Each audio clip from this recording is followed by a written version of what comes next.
The Toronto Blue Jays have a golden opportunity in the American League that is wide open from what it looks like. There is no clear cut favorite in the AL as of right now, and the Blue Jays made one of the better ads of the offseason getting Anthony Santander, but there's still some work to be done. So, who are those targets going to be, and how do they get back to the top of the American League? We'll break that down and much more on this episode of 3 Up, 3 Down.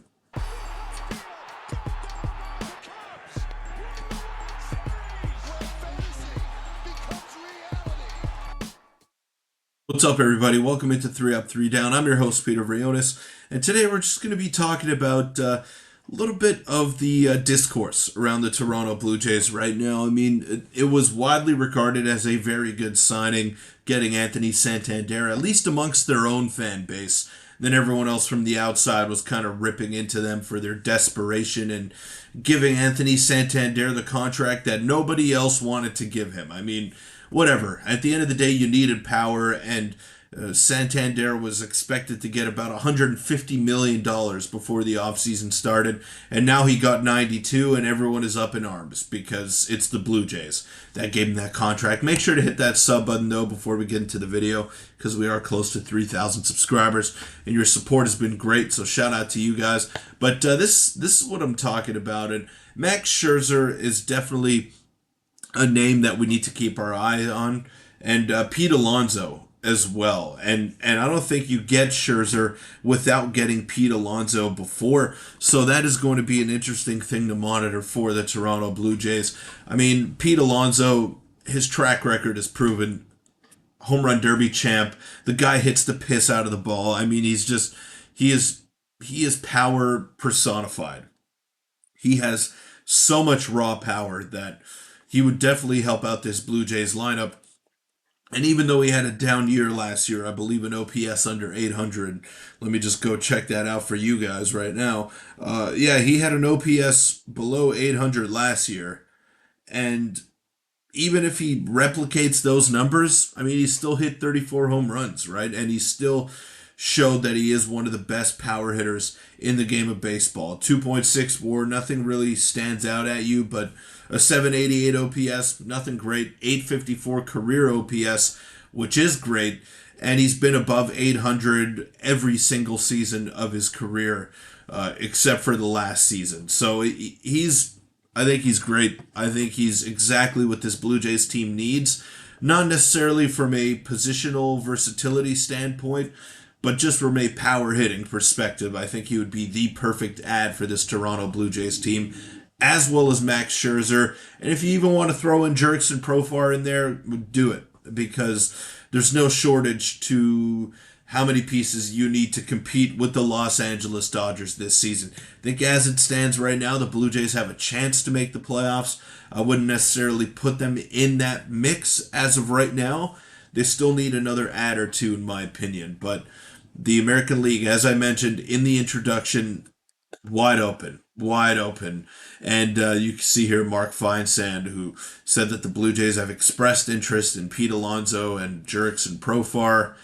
And if you had to pick between Alonso and Profar, again, I would probably go with Alonso. And then, talking baseball, notable Yankee fans are coming out and saying this: the Blue Jays can become the AL East frontrunner if they add Pete Alonso and Alex Bregman. Now that, I don't know how likely that is, so they're probably just saying that just to get more ridicule thrown at the Toronto Blue Jays, but Alex Bregman, haven't really heard too much on that front, at least between him and the Toronto Blue Jays. So there was some chatter early on in the offseason, but right now, I don't know. Alex Bregman to the Blue Jays, I just can't see it really materializing. We've heard a lot about the Tigers, him going back to the Astros. Truly don't know which direction that's going to go in, but Pete Alonso, as it stands right now, and as it looks, it's going to be a package deal of him and Max Scherzer. And Max Scherzer in his last full season was at around the 130, 140 inning mark.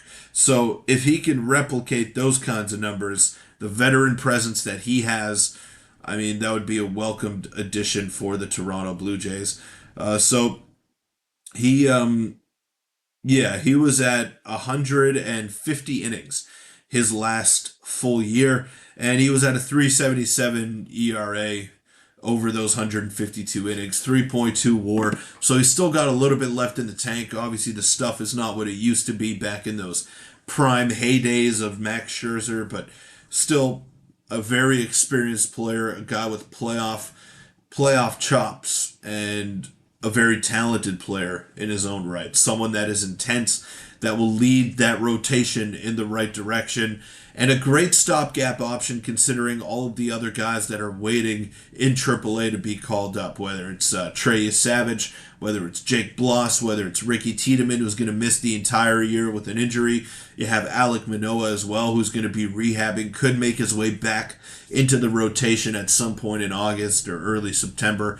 So there are some options to fall back on if you're the Toronto Blue Jays, but their top four as of now are kind of set in stone. I mean, you have Kevin Gausman, Jose Barrios, Chris Bassett on the last year of his deal, and Bowden Francis, who really showed some great signs toward the end of last year. So, again, some great options here for the Toronto Blue Jays. The offseason is more than salvageable at this point, and even though you didn't get Juan Soto, you didn't get Corbin Burns, who were two of your top targets, you still managed to get one of your top targets, which was Anthony Santander, and that is a great baseline, as well as Jeff Hoffman, Jimmy Garcia, Andres Jimenez. I think this has been a B-plus offseason for the Toronto Blue Jays, if I'm calling it objectively, but only time will tell. And the only time we'll be able to know is once the season actually begins. But let me know in the comments down below.